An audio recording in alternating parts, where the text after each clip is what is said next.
In this video, we got to dive into Chiefs GM Brett Veach's pre-draft presser from today and dig out the biggest takeaways regarding the Chiefs' plan for the draft. There's a lot to talk about, including what could happen if the Chiefs traded up in round 1, as well as who it could possibly be for. So let's talk about that and much more. But first, how about those?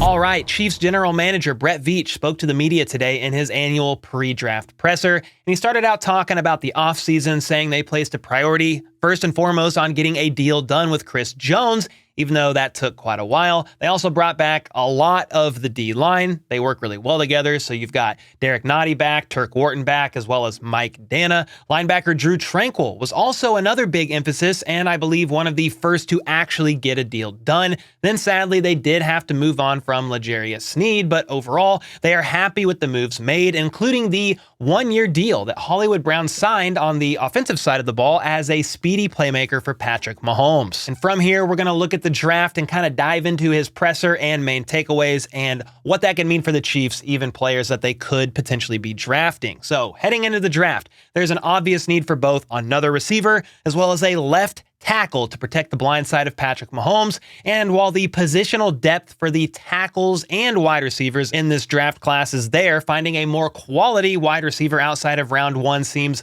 more likely for the Chiefs compared to a tackle at the end of round 1 based on what Brett Veach says here. For the tackle position, I think once you get past like pick 35 or 40, most of those guys are gone. If you're picking 32 and 64, you got a shot maybe here or there. And he goes on to say they have a strategy in place for guys that could be worth the move up to get depending on how the board plays out. More on that in a bit, but if a tackle or receiver aren't there that they are super high on, there's some intriguing pockets of both cornerbacks or defensive linemen that could be available to take. And some say that is smokescreen. There's no way the Chiefs will seriously be looking at a defensive back or defensive lineman in round 1, but when you consider the fact their best corner, or arguably their best corner, if you want to rank McDuffie over Sneed, is now at the Titans, cornerback is a very real possibility. I've frequently seen Kool-Aid McKinstry out of Alabama or Ennis Rakestraw Jr. out of Missouri as possible corners Casey could take at the end of round 1.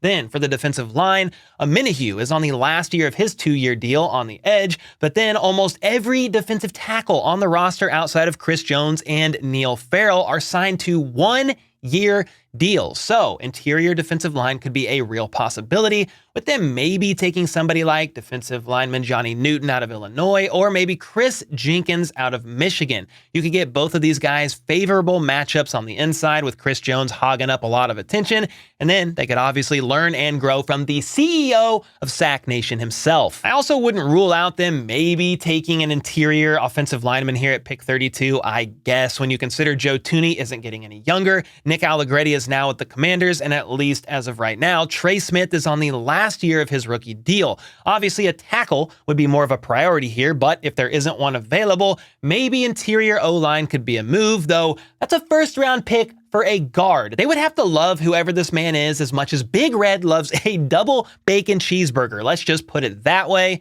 But if the value is there, maybe they just simply can't pass him up. There's also the possibility they trade out of round 1, like they tried to do last year, though that's a conversation for another video. But from here, I want to talk about the Chiefs potentially trading up in round 1. Veach was asked if the right person fell, would they consider trading up into the lower teens to get him? Kind of like what they did with Patrick Mahomes, though that was to pick 10 for their franchise QB. But I would honestly think a franchise left tackle could be worth going up to get if the right athlete fell to an unexpected spot. And Veach said they go over scenarios like this every year, never ruling something like that out. It just rarely happens where a player they are that high on is still available by that time. But again, they would never rule out making a move up to get the right guy. Veach then said they have around 16 to 18 true first-round grades on players, at least on their draft board, and could be willing to trade up to get one if they fall. I mean, they did it with Trent McDuffie a couple years ago. Trading up obviously comes with a cost, though, and will affect their ability to add key pieces later in the draft. So the ultimate question is, one guy that you have a first-round grade on better than two guys that you maybe have second, third round grades on. It's just kind of weighing that formula for us. Then, of course, if a blue chip player falls, they still have to find a trade partner that's willing to even trade back with them for the right cost in the first place. For example, last year they tried to trade up for a receiver and couldn't find a partner. Then they tried to trade out of round 1 and couldn't find a partner that had an early enough second round pick. So the right player could fall, but that doesn't always mean the Chiefs will be able to move up to get them. Veach said in his presser, the division rivals don't like to trade with each other, but there's obviously also other AFC contenders that don't like to play ball with them either. And with the Chiefs heading for the three-peat, I would assume most teams don't want to deal with them, especially in the AFC. Maybe the NFC is more likely, but if the Chiefs are able to find a trade partner and move up, I would think it's most likely for a left tackle or possibly a receiver. If it's for a receiver, please, sign of the cross, be for wideout Brian Thomas Jr. He's quite possibly a true wide receiver one of the future who's a legitimate deep threat with elite ball tracking skills. If he fell to roughly 18, 19, 20, the Chiefs could very well make a move. Now, a move up for a left tackle would seem more likely based on Veach saying once the best guys go in the tackle room of this draft, things fall off with the next round of guys. I imagine if the right one fell, they'd try and swoop in for their franchise left tackle, maybe for somebody like Troy Fontenot out of Washington or Olu Fajanu of Penn State. But again, the Chiefs would need to get into probably the mid-teens, like 14, and also be very, very high on one of these guys. I wouldn't blame them, and I would actually love it if they did this, because right now, their left tackle is slated to be second-year player Wanye Morris, who had some great growth and development last year, but I'm not sure is yet seen as starter material. He did get a chance to start in roughly 4 games, I think it was, when Donovan Smith injured his neck, and some of that experience was good, but some of it also not so good. It wasn't perfect, but it also was solid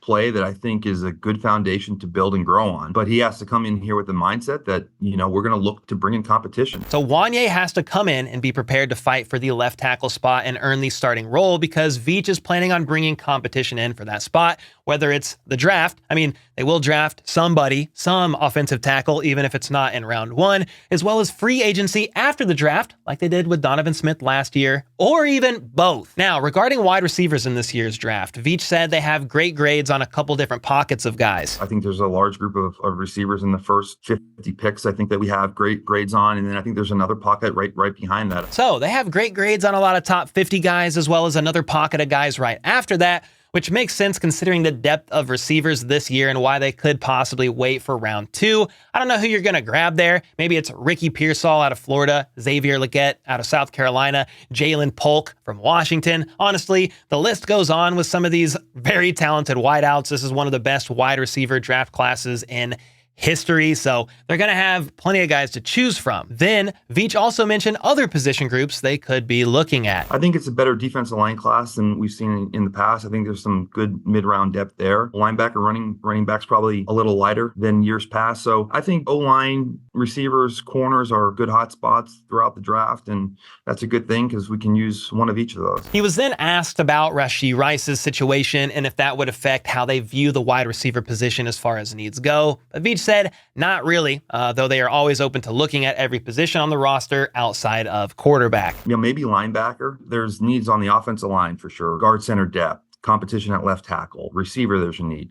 Cornerback, we just lost Snead. We do have some good young guys. We do have Najee Johnson coming back, but the corners are hard to find. So that's twice in this presser Veach talked about other positions of need outside of wide receiver and tackle. But since we've been talking about wide receivers, I want to stay here for a moment because Brett was asked about 2 guys in particular, Kadarius Toney and Sky Moore. He said Toney is probably one of the most talented wideouts on the roster. They never stopped believing in him and hope he has a great offseason training and getting ready. However, he stated the obvious there regarding Toney and his health. And I think it's just a matter of him staying healthy. And I think if he can do that, he can really do a lot of great things in this offense. So yeah, health is the biggest thing above all regarding Toney. Veach then noted that Sky is a mentally tough kid, though he struggled with a knee issue last year that affected his play. It's just a matter of both of these guys being able to stay on the field and make plays when their number is called, doing what they can to earn consistent playing time, which I took to mean that Sky has struggled being who the team hoped he would be so far. I mean, yeah, he was injured near the end of the season, being placed on IR on December 18th,